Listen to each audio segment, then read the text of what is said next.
नमस्कार मित्रों, आप जुड़े हो आपके अपने चैनल जैसलमेर की आवाज़ के साथ। दोस्तों ये वीडियो दिखाने जा रहा हूँ, ये है शिव में रविंद्र सिंह भाटी की सभा थी। उसमें एक युवा ने युवा के प्रति क्या कहा, बहुत ही खास रहने वाला है।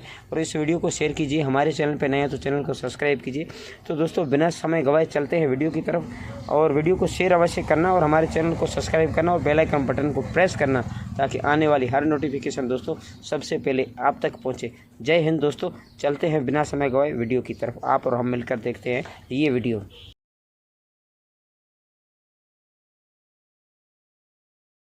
हकीकत में ऐसा होता नहीं है। हम बात करते हैं पर हकीकत में ऐसा होता नहीं है। जो चीज हमारी दशा और दिशा तय करती है, उस चीज के प्रति हमारी सबसे ज्यादा उदासीनता रहती है। पहले चरण के मतदान हुए भारत में 102 सीटों पे 19 तारीख को। अपने राजस्थान में भी 12 सीटों पर मतदान हो चुके। उसमें प्रतिशत क्या रहा? प्रतिशत रहा है 50% के आसपास, 50%, कहीं 54%। तो ये क्या दिखाता है कि जो 50% लोग हैं वो घरों पर ही रहे, वोट देने के लिए नहीं आए, उन्होंने वोट नहीं दिया। तो आप एक बार सोचें कि अगर आप वोट नहीं देते तो काम चलता है क्या? जो भी ऑफिसर लोग हैं, जो भी बड़े बड़े लोग हैं, या फिर जो लेबर इधर की उधर काम करती है, या जो प्रवासी भाई हैं, वो देखते हैं कि वोट देने से क्या फायदा, हम हमारा घर संभाल रहे हैं। पर हकीकत में ये बहुत बड़ी गलतफहमी है। आपका वोट आपका भविष्य तय करता है। आप अगले पल में सांस लेंगे कि नहीं लेंगे, ये आपका वोट तय करता है। अगले ही पल में नोटबंदी हो जाएगी, ये आपका वोट तय करता है। अगले ही पल में नसबंदी हो जाएगी, ये वोट तय करता है। इतनी ताकत है उसमें। आपके जीने के क्या भाव होंगे, ये आपके वोट तय करता है। आपके आलू प्याज के भाव क्या होंगे, ये आपके वोट तय करता है। इतनी चीज है ये वोट में। कल को अगर ये वोट होने बंद हो जाएंगे तो ये भी आपका वोट तय करेगा। आप क्या चाहते हैं? इस संसार की जो सबसे खूबसूरत व्यवस्था बोलते हैं, कि सबसे बेहतरीन जो व्यवस्था है वो लोकतंत्र है।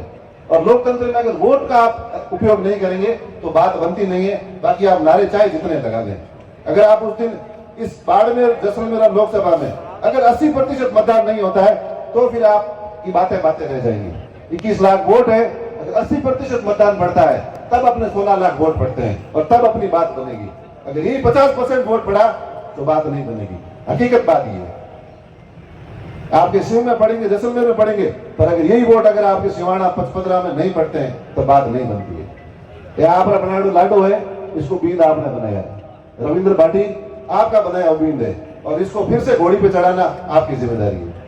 आपका बेटा है, विधायक आपने बनाया, जयपुर आपने पहुंचाया, जयपुर में इसने धाक जमाई, दिल्ली तक पहुंचाना तो आपको जोर लगाना पड़ेगा। सीधी सी बात है, कोई हवाई बातें नहीं। शिव और जैसलमेर में आपको इसको 1.5 लाख से ज्यादा की लीड देनी ही पड़ेगी, तभी बात बनेगी। क्या तैयार है? शिव और जैसलमेर से 1.5 लाख की लीड बनती तब आपका बेटा दिल्ली जाएगा ही जाएगा, इसमें कोई फर्क नहीं। पर ये करना पड़ेगा आपको। और ये बैठक है, दिन बचे हैं 2, और अगर आप बूथ की पेटियों को सेव से भर देते हैं तब अपनी बात बन जाएगी। पूरी की पूरी अगर आप पेटियां भर देते हैं और 80% से अधिक अपन मतदान करते हैं तब बात बनती है। आपको मतदान करना है, खाली आपको, और कुछ नहीं करना उसमें। अधिकतम मतदान कराएं तब आपका बेटा संसद में पहुंच जाएगा। और मैं बार बार ये बात कहता हूं, हर जगह जब मौका मिला मैं बात कहता हूं कि ये देखो कि कोई जात की बात नहीं होती, रात की बात होती है। हर जाति में महापुरुष होते हैं, हर समाज में महापुरुष होते हैं। तो रविंद्र में ऐसी क्या बात है? 26 साल का लड़का, उसको देखने के लिए दुनिया उमड़ रही है, ऐसी इसमें बात क्या है? ऐसा इसने किया क्या है? ऐसे तो खूब होते, राजपूतों में खूब है, उम्र ले ली, नहीं कोई आता।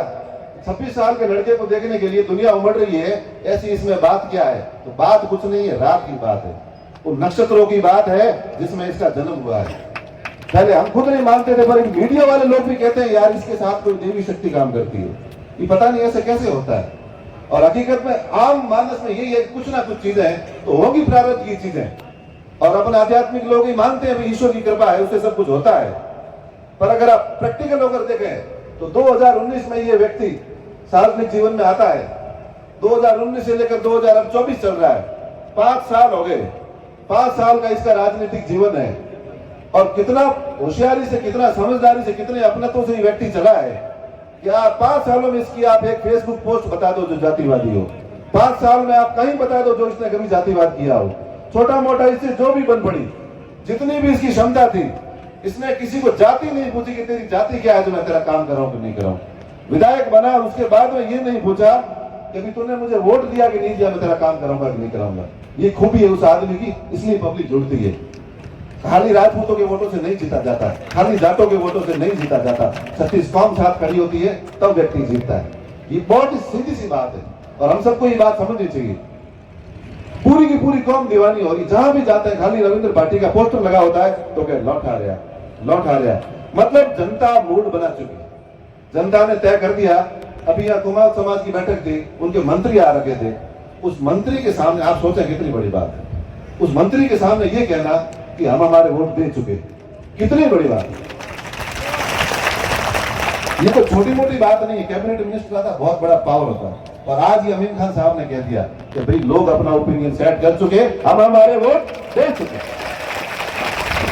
कितनी बड़ी बात है। ऐसा क्या है, तो वोट बढ़ चुके, सब कुछ हो चुका और प्रैक्टिकल रूप से आप करेंगे तो हमारी जीत है जो ऐतिहासिक हो गई। आज की तारीख में अपन जीत रहे हैं, पर जीत रहे हैं अपन कितने से? 80,000 वोटों से, लाख वोटों से जीत रहे हैं। अगर आप 80% मतदान करते हैं तो मैं आपको पूरे विश्वास से कहता हूं हम 5 लाख से जीतेंगे। और ये कोई हवाई बात नहीं, जैसी लहर चल रही है आप किसी को भी पूछ लो, पर जो जाति के जहर में डूबे हुए उनका भी जी तो करता है रविंद्र को वोट दें, पर उनकी जांच में उठती दिखती है इसलिए दे नहीं पाते। बाकी आपके बेटे की भारी मतों से जीतते हैं, पर मजबूत रहना आप 26 तारीख। बीजेपी, कांग्रेस, भी राष्ट्रवादी पार्टियां हैं, इतना तामझाम लेके चलती है, इतना स्टार प्रचारक लेके चलती है, तो एक विजन तो कहता ही को नहीं। बीजेपी वालों कांग्रेस वालों कहीं नहीं के, कांग्रेस वालों बीजेपी वालों कहीं नहीं के, हैंगीलार लगा है। इससे क्या समझ में आता है? सीधी सी बात समझ में आती है कि हमारी दुकानें उठ चुकी है, हम कहीं दौड़ में नहीं है, इसलिए इसको पकड़ो। क्यों भाई, आप अगर बीजेपी वाले हो तो आप कांग्रेस वाले सवाल करो कि 5 साल आपकी सरकार थी, आपने क्या करा? और कांग्रेस वाले बीजेपी से पूछे कि भाई आपकी केंद्र में सरकार थी, आपने क्या करा? कैलाश चौधरी जी अपने सांसद से उनको पूछो ना कि बीते 5 साल में हमारे की करे। सीधी सी बात, उनसे कोई प्रश्न क्यों नहीं करता? आप रविंद्र भाटी से प्रश्न कर रहे हैं, 3 महीने का कार्यकाल है, इतने में तो विधानसभा देखने में टाइम चला जाता है। 3 महीने में आप उससे सवाल कर रहे हो कि आपने क्या करा, तो 5 साल में आपने क्या करा? मैं घर की बात बताता हूँ, निजी बात। जब ईडब्ल्यूएस है, ईडब्ल्यूएस सरलीकरण की जो बात है, हमने ईडब्ल्यूएस मुद्दा है तो गरीब लोग हैं, सवर्ण समाज के, राजपूत, ब्राह्मण, बनिया, खत्री, पंजाबी, जो भी गरीब वर्ग के लोग हैं, उनको केंद्र ने आरक्षण दिया और उसमें सरलीकरण की मांग के लिए हमने एसकेपीएफ के माध्यम से मूवमेंट चलाया। पर जब कैलाश चौधरी के पास हम लिखवाने के लिए गए कि आप इसमें लिखें कि भाई सरलीकरण होना चाहिए, कोई कानून थोड़ी बोल तो तुम्हारे गए वहां, कोई दिल्ली दूसरी थी, सिर्फ एक लेटर पे साइन लिखने के लिए उन्होंने मना करा कि मैं ये नहीं लिख सकता, मैं सोचूंगा। तो क्या है फिर आपकी सोच? आप जब गरीब के साथ में नहीं है तो फिर आप किसके साथ में है? और वो ईडब्ल्यूएस वाला जो ट्वीट है वो सारी जगह फैला, उनको बड़ी नाराजगी होती है कि तुमने हमारा नुकसान कर दिया। तो नुकसान नहीं करे तो क्या करे बताओ? जब हमारे गरीब बच्चों का, हमारे युवाओं का भविष्य जिस पर डिपेंड करता है, उसमें अगर आप सरलीकरण नहीं करेंगे तो आप तो क्या कहें? फिर हमने किसान सम्मेलन करवाया। किसान पर किसी एक जाति की ठेकेदारी है क्या? आप बताएं, किसान तो अपन सारे ही हैं, हर जाति वर्ग में किसान होता है। भारत कृषक जाति है, 70% लोग किसानी करते हैं, पशुपालन करते हैं, भेड़ पालन करते हैं, अपन सब किसान ही हैं। हमने किसान सम्मेलन करवाया बाड़मेर में प्रताप फाउंडेशन के बैनर पर, हर जाति वर्ग के लोगों को हमने मंच पर बिठाया। मंशा हमारी यही थी कि हर मंच पर सारी जाति समाज के लोग बैठे और उनमें प्रेम बने, उनमें भाई आए, उनमें अपना तो बढ़े। पर हमने उनको कहा कि आप पधारें। कैलाश जी को हमने कहा कि अभी आप ही पधारो। उन्होंने कहा मैं बाहर हूं, मैं आ नहीं सकता। तो हमने कहा चलो आप बाहर हो कोई बात नहीं, पर आप एक वीडियो निकाल दो कि अभी किसान सम्मेलन है और आपको जाना है। आप कृषि राज्य मंत्री थे, आपको कहना ही चाहिए था, पर उन्होंने वीडियो भी नहीं निकाला। अब जनता प्रश्न पूछती है कि अभी बताओ कि आप क्या करोगे जब आप किसान सम्मेलन में हमारे साथ नहीं, ईडब्ल्यूएस में आप हमारे साथ नहीं, तब हम आपको वोट क्यों दें? और दूसरी बात, जो बीजेपी कर रही है, आपने सारे ये जो रवि कह रहा है कि खली और खलबली, तो हैंगर भेड़ा कर ले रहा है, इनकी जरूरत क्या है? जो अगर 5 साल में आपने काम किए होते तो आपको स्टार प्रचारकों की जरूरत क्या है? वे कंगना राणावत को ला रहे हो, उस हीरोइन को ला रहे, हीरोइन को करने की, तो उसकी जरूरत क्या है? उसको देखने के लिए लोग आ जाएंगे, भीड़ हो जाएगी, पर इसकी जरूरत क्या पड़ी आपको? अगर आप सच में अगर आपने काम कराए होते तब आपको स्टार प्रचारकों की जरूरत नहीं पड़ती, लोग घर पे थोड़ा आपने वोट देता। पर 5 सालों में आपने कुछ किया नहीं, इसलिए आपको स्टार प्रचारक बुलाने पड़ता है, खली बुलाना पड़ता है, सनी देओल बुलाना पड़ता है, कंगना राणावत बुलानी पड़ती है। क्यों बुलाना पड़ता है? और उसके बाद आप देखो इस पार्टी की, आप एक और चीज देखो, हर जाति के नेता को बुलाया जा रहा है, हर समाज पे उसके मंत्री को बुला के बिठा दिया है, पुरोहित समाज में अलग मंत्री बिठा दिया, देवासी समाज में अलग मंत्री बिठा दिया, प्रजापति कुमार समाज में अलग मंत्री बिठा दिया। हर समाज के ऊपर प्रेशर डाला जा रहा है कि भाई आप हमें वोट दो। तो मैं तो उनसे ये पूछना चाह रहा हूं कि आप ये जाट समाज के ऊपर प्रेशर क्यों नहीं डालते? कि जाट समाज में आप प्रेशर क्यों नहीं डालते कि आप कैलाश चौधरी को वोट दो? कि जाटों ने तो तय कर लिया कि हम उम्मीदवार हमको वोट देंगे, तो जाटों का कोई मंत्री यहाँ क्यों नहीं आता? जाटों की कोई मीटिंग बीजेपी क्यों नहीं करवाती कि अभी कैलाश चौधरी को वोट दो? खुद तो उन्हें वोट दियो बोले, हमारा वोट क्यों चाहिए? हमारे वोट खराब करने को नहीं है। और ये मूल ओबीसी जो है ये बहुत समझदार है और अब समझ चुकी है। जब दिन थे जब हम नहीं समझते थे वो बातें हवा हो गई। सोशल मीडिया का जमाना है, सब लोग सब बात समझते हैं। जब आप भी उसको वोट नहीं ले रहे हो, जिसकी जमानत जब्त होने की स्थिति है, उसको वोट देकर कोई खराब नहीं करेगा, ये हकीकत बात है। बैठो बैठो को प्रेशर करा गया कि आपके शिवाना में कैलाश जी चौधरी आगे रहने चाहिए, ठीक बात। गुड़ा मालानी में के विष्णु जी को कहा गया कि गुड़ा मालानी में कैलाश चौधरी आगे रहने चाहिए, तो उन्होंने क्या कहा? अमीर सिंह जी ने कहा कि अगर बाइतू में कैलाश चौधरी आगे रहते हैं तो हमारे शिवाना में भी आगे, ठीक। गुड़ा मालानी में के विष्णु ने कहा कि अगर आपके बाइतू में अगर कैलाश चौधरी आगे रहते हैं तो हमने गुड़ा में आगे रख दिया। रहेगी बाइतू में आगे है कोई आगे? बूथ मलार रहेगा, स्थिति ये है। तो फिर आप हंसी क्या समझते हो? मैं कहना ही धोखा, खूब मूर्ख, मैं लोकतंत्र हम जाए को नहीं, ठीक बात। और सोशल मीडिया का जमाना है, आजकल हर एक जागरूक है, हर चीज समझे, वोट की कीमत समझे। तो मूल ओबीसी किस तरह भरमाओ मत। ओबीसी जैसे कांग्रेस वाले हैं, तो ये तो बीजेपी की बात है। कांग्रेस वाले कह रहे हैं कि कांग्रेस में चुनाव कौन लड़े? चुनाव कौन लड़ रहा है? आरएलपी लड़ रही है, कांग्रेस लड़ रही है। और लड़ कौन? हरीश चौधरी लड़ रहे हैं, उम्मीदवार राम बेनीवाल लड़ रहे हैं। इलेक्शन कौन लड़ रहा है उनको खुद को पता नहीं। और हरीश जी चौधरी जो मूल ओबीसी की आज बात कर रहे हैं, ओबीसी वर्गीकरण, अगर आप समझते हो कि ओबीसी में वर्गीकरण हो, उसके लिए रोहिणी आयोग बनाया गया है। रोहिणी आयोग की रिपोर्ट है कि जो ओबीसी है इसके टुकड़े होने चाहिए। इसमें यह होना चाहिए कि जो मजबूत जाति है उसका हिस्सा अलग हो, और जो कारीगर जातियां हैं, जो कामगार जातियां हैं, जो माली है, सुनार है, दर्जी है, सुथार है, ये जो कारीगर जातियां हैं इनका हिस्सा अलग हो, ताकि मालूम चले कि भाई कारीगर हिस्सों के पेटे में कितना आरक्षण जा रहा है और मजबूत जातियों के हिस्से में कितना आरक्षण जा रहा है। ये रोहिणी आयोग की रिपोर्ट है जो केंद्र सरकार के पास में है। उसका विरोध करा है इन हरीश चौधरी ने कि ओबीसी वर्गीकरण नहीं होना चाहिए। क्यों नहीं होना चाहिए? ओबीसी वर्गीकरण क्या दिक्कत है आपको? ओबीसी वर्गीकरण होना चाहिए। गंगानगर में और टिकटॉक की मूल ओबीसी के लोगों को इनके पेट में दर्द हो गया, तो क्या तकलीफ होगी? आप ओबीसी करते हो ना, तो जब मूल ओबीसी हित की बात आती है तो आपको दर्द क्यों होता है? इसका मतलब तो यही हुआ कि आपको आपकी जाति ही पसंद है। सीधा सा गणित है। मैं एक बात पूरे विश्वास से कहता हूं और आप भी इस बात को गांठ बांधे कि देखिए, इस भारत में कोई जाति विहीन व्यवस्था की अगर कल्पना कर रहा है ना, तो वो कभी हो नहीं सकती। जातियां थी, जातियां है, जातियां रहेंगी, और जाति बुरी नहीं होती। हमें हमारी जाति पे गर्व होना चाहिए। मैं अगर राजपूत के कुल में जन्मा हूं तो मुझे राजपूत होने पे गर्व है। कोई अगर मेघवाल के घर में जन्मा है तो उसे मेघवाल होने पे गर्व होना चाहिए। ब्राह्मण के घर में जन्मा है तो उसे ब्राह्मण होने पे गर्व होना चाहिए। सुतार, माली, दर्जी, किसी भी जाति में अगर व्यक्ति जन्म लेता है तो उसे उसकी जाति पे गर्व होना चाहिए। इसमें गलत क्या है? पर जातिवाद गलत है। जाति बुरी नहीं है, जातिवाद बुरा है। जातिवाद का मतलब यही होता है कि हम ही हम हो और कोई नहीं हो, बस मैं चाहे जाऊं। पंचायत समिति सदस्य से लेकर सांसद तक हम ही हम बनेंगे, कॉलेज के अध्यक्ष से लेकर जिला प्रमुख तक हम ही हम बनेंगे।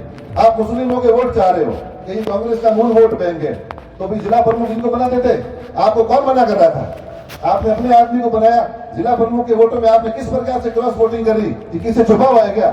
कि कॉलेज के अध्यक्ष तक के चुनाव में, जहां भी कॉलेज चुनाव लड़ते हैं, ये भी कॉलेज का चुनाव लड़ते हैं, तो छोटा छोटा कॉलेज का क्या तो चुनाव होता है, की कॉलेज अध्यक्ष कोई बात है? कोई संयुक्त सचिव, कोई महासचिव, कोई कोषाध्यक्ष, पूरे चुनाव तक में क्रॉस वोटिंग करे, आप आदमी जीता हो, क्योंकि बीजों को मैंने करे हैं संसार में। इतना इस दर्जे का आप तो जातिवाद करते हो, और उल्टा चोर कोतवाल को डांट रहा है रिफाइनरी के आगे बैठ के कि आओ भी डिबेट करनी है। अच्छा, हाथ मजबूत करने की जिम्मेदारी भी आपकी। ऐसा मजबूत आदमी रोज रोज नहीं आता, हकीकत बता रहा हूं। दिल्ली की मीडिया यहाँ आती है, एक अगर आज तक गाड़ी श्वेता सिंह आई है तो पूरा 15 लाख रुपया लगा जदीद आई, अंदर 50 लाख रुपया बदो थोड़ा इंटरव्यू करे कोने।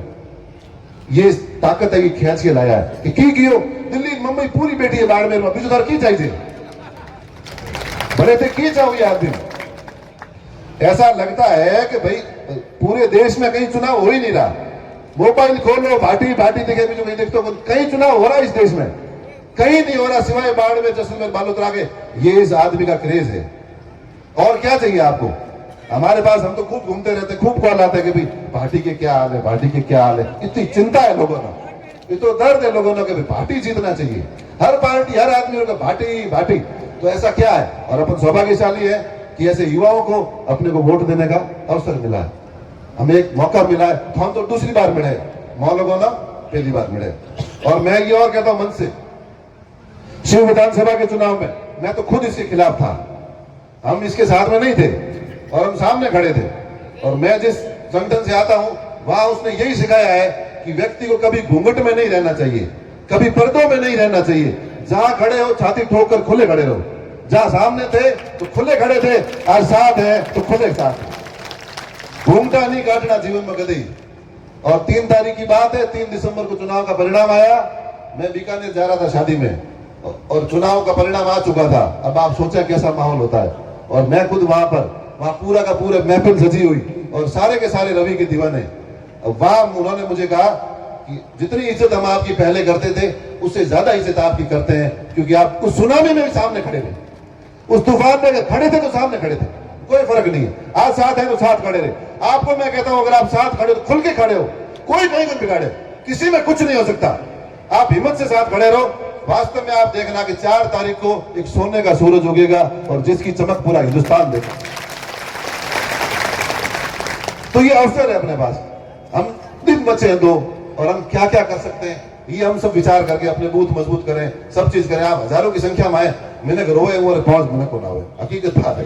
भीड़ भेड़े करनी बड़ी कौन सी कौन मैंने कहा कौन मातो बहुत बेटा मैं तो हम आधा मैं हैंग टोट का कर था जितनो माम हो तो मैं हैंग करे, पर नहीं बैठा मामला तो नहीं बैठा। एक जने ना आधो घंटो हम जाता कि बेटी ने बाप सरकार है, भाजपा है, वोट देना है। थोड़ी देर हम जाता, 15 मिनट में स्टेटस पाछो बाटी। तो उसका कोई बात नहीं, स्वरूप सिंह हमारे भाई थे, हम साथ खड़े थे, खुले में साथ खड़े थे, कोई इश्यू नहीं।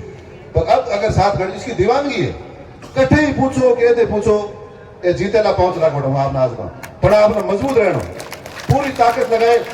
और भाई ने मजबूत कराया, कोई गफलत नहीं रह जाओ, क्योंकि ये 2 दिन में पूरा खेल करे, सब खेल करेंगे। फर्जी वोटिंग होगी, प्रशासन के माध्यम से आपको दबाया जाएगा। आपके जो प्रशासन, जो आपके बूथ हैं उनको अति संवेदनशील घोषित किया जाएगा। हर तरीके से कोशिशें होंगी। पर कहते हैं ना, जिस और जवानी चलती है उस और जमाना चलता है। तो सिंहासन खाली करोगे जनता आती है, तो जनता जब आवे जो सिंहासन खाली हुए, तो वैसी कोई डरने की बात नहीं, पर मजबूती आपको रखनी, गफलत नहीं रखनी, ओवर कॉन्फिडेंस में नहीं आना। मोर मन तो जाने अपना है कि यूं हाथ दे पड़े हुए क्यों पे जीता, पर ऊपर चक्र में अपन ढील नहीं रखनी, कटे कमी अपने नहीं रह जाओ, पूरी मजबूत पूरी। और एक बड़े बात, वास्तव में अपने पश्चिमी राजस्थान रविंद्र बाड़मेर जैसलमेर व्यक्ति हमें रियो को नहीं, हकीकत बताऊं, ये हो चुका भारत का बेटा।